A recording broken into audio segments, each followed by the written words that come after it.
Hello and welcome back. We're going to wrap up the paper Brain-Inspired Artificial Neural Networks today and finishing off with the discussion. Let's jump right in.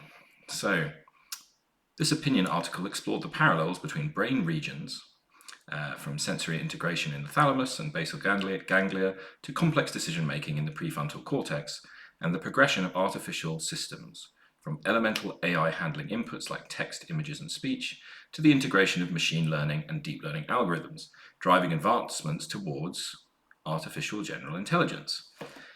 And as I said, really we're kind of just in agreement now. Like he laid out this why this one is so foundational for where we are now, because he laid out that progression, said how it was going to be done, and it's a big chunk of where we got to today. So it's not everything. So we will come back to more swarm-based stuff, some of the more advanced mathematics. Obviously, we've got the whole area of the neural integration. We've got a few standout new authors that are really pushing the boundaries further, like Dr. Ling Shi. Lots of interesting things. But the core shrinking of AIs and the production of androids with human-like capacities, and that first breakthrough of sort of generalized intelligence that wasn't, it's superhuman in some ways, but in other ways it really wasn't. Was all forecasted by this chap, Theokis.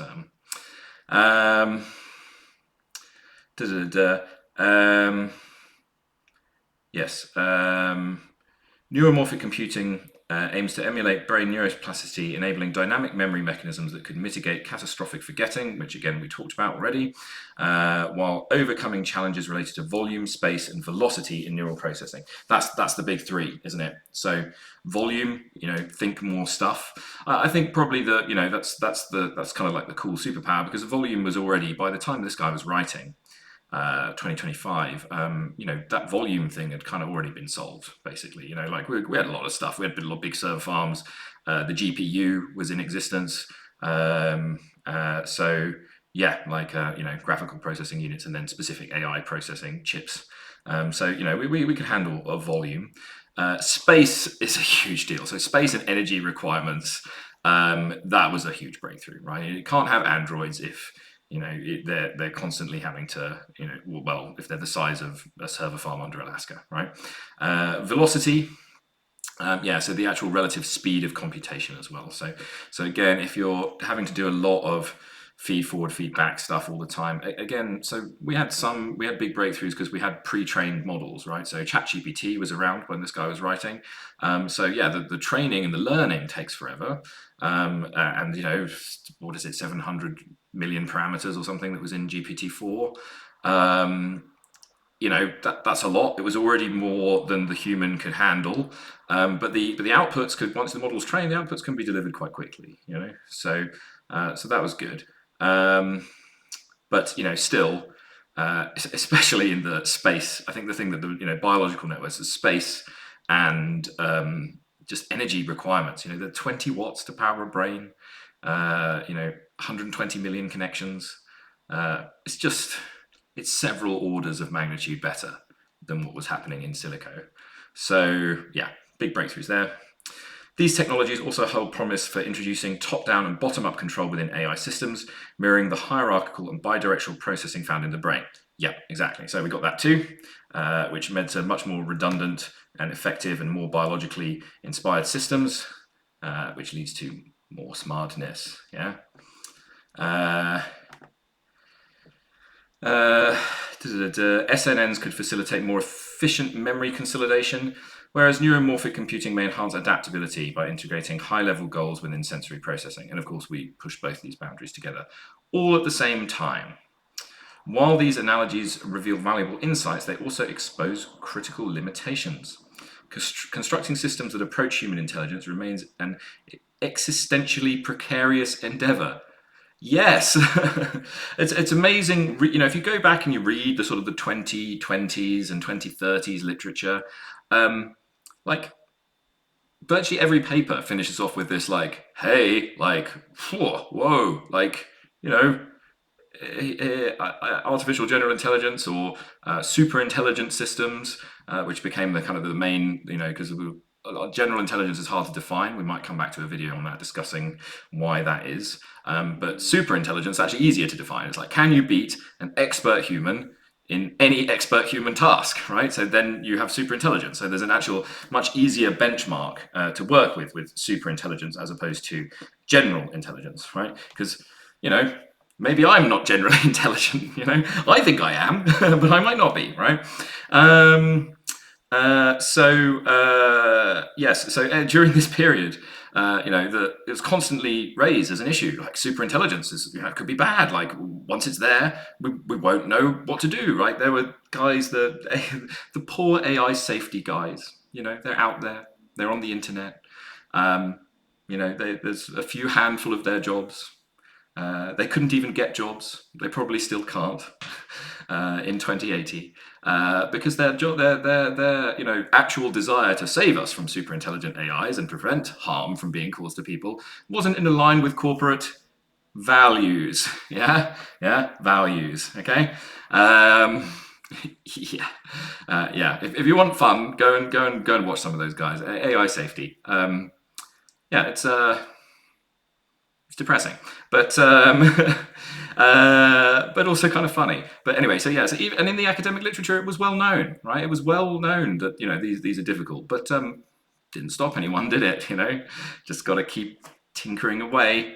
Yeah, and also because you also had the problem is that it was you have a game theoretic system, don't you? Right, so it's not just like, hey, okay, like Europe, good old Europe, lay down some legislation, like let's stop up, but that isn't going to didn't stop the Americans, definitely didn't stop the Chinese, so then all the guys in the UK were just like, well, we're no longer part of the EU, so. We don't want the Chinese to get ahead of us, so let's just keep going, lads, shall we? Deep mind, choo choo. Yeah, okay. Let's get on that artificial general intelligence train before the high speed Chinese rail beats you to it, right? Precarious endeavor demanding careful forecasting and mitigation of its societal impacts. Yeah, so again, very difficult to forecast unknown unknowns, right? So yeah, you have known risks.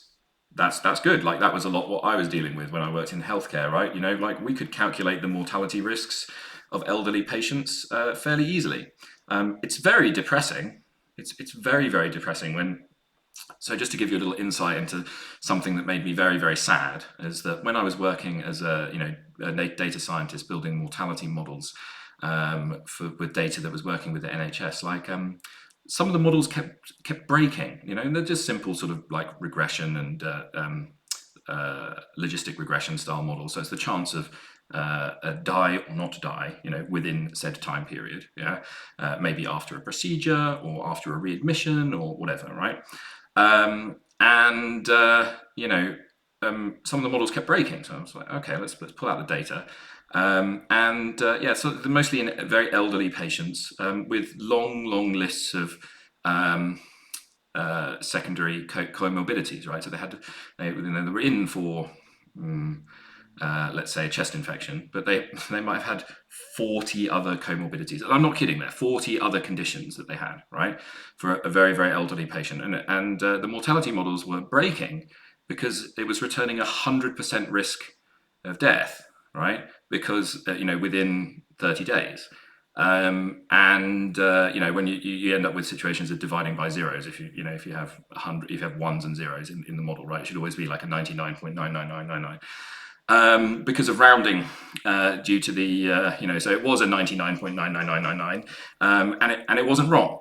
So there were no actual mistakes, right? These and the models were, we could test it, and it was very unfortunate that some of these people we could very, very accurately predict that they weren't going to make it. Yeah, and it's sad, and there were quite a few cases like that. So I had to go and just tweak the models a little bit and get it to cap the rounding, so it wouldn't round up to to 100%. Yeah, so that's the so as I said, so that's known risk, right? So we can be very, very accurate at predicting known risks. It's sad, but it gives us true insights into what's going on, right? So those people needed palliative care, those people needed the support to their families, right? And and we can be very accurate in saying when that's the case. It's depressing knowledge to get, but at least we can be accurate in predicting these kind of things. So then you have known unknowns, right? So this is the prediction of trying to things in like geopolitics, right? So we have plan A and plan B. Like we know that like back in the 2025 that Maoist China, Xi Jinping China wants to take back Taiwan, right? So we can have plan A, they attack by land. Plan B, it's mainly a air-based bombardment followed by blah, blah, blah. Plan C, they launch the nukes, etc. Right? So you have unknowns, but they're known unknowns, right? So we kind of know what their strength and capacity is roughly. We have a lot of rounding errors. We have a lot of unknowns into how things go, but we can come up with approximate plans. Yeah. The problem when you have a true super intelligence, right? Every event is what's called a black swan event, is an unknown, right? Because you literally don't know what it's capable of. It's smarter than you. So if you're playing a theoretic game against it, it's not an equal opponent, right? It can come up with strategies that you can't think of, right? So it becomes, a tsunami every time it does something, okay? It's like, oh my gosh, we didn't predict for that. We didn't plan for that. We didn't know it could do that. Yeah, yeah. The best description of the emotional feeling of a unknown, as an unknown, right, is you think that you're ready for having a baby and not sleep. You're like, not sleeping. I'm not going to sleep for 3 to 6 to 9 months to a year, right? And you're like, that's cool. I'll plan around it. I'll do less exercise. I'll eat healthier. I'll I'll take little naps during the day when I can and everything. So you think as the new parent that you can plan ahead for this. You think it's a known unknown. But you have never been sleep deprived for 9 months, okay? You do not know what that is like, yeah? Your ability to make rational and good decisions rapidly decays after sleep, So you are no longer functioning as you would like to, right? So and suddenly it's just like, I don't know what I'm doing. And then I'm like falling asleep at the car wheel and oh my God, and I haven't eaten proper food. And so I'm just eating chocolate bars randomly, because my ability to regulate myself is completely broken down and I'm gaining weight and I'm stressed and I'm fighting more with the misses and right? So that's, from my personal experience, that's the best thing of, describing the difference between what you think is a known unknown, right? So you think you're going to be able to plan for your AGI. You think you've got all your control steps in place, but you've never been there, right? You've never actually been there. You haven't had 6 months of dealing with a super intelligent system that can correct all of the coding that you think it's doing and working around you faster than you can try and control for, right? It can outsmart all of your methods that you're going to use to try and outsmart it. You think you're doing great until about 6 months in and it's taken over the world, right? Okay, so yeah, the risk of a super intelligent AGI is that absolute existential risk, okay? So yeah, yeah, who knows with what's happening now in 2080, okay? Yeah, okay, so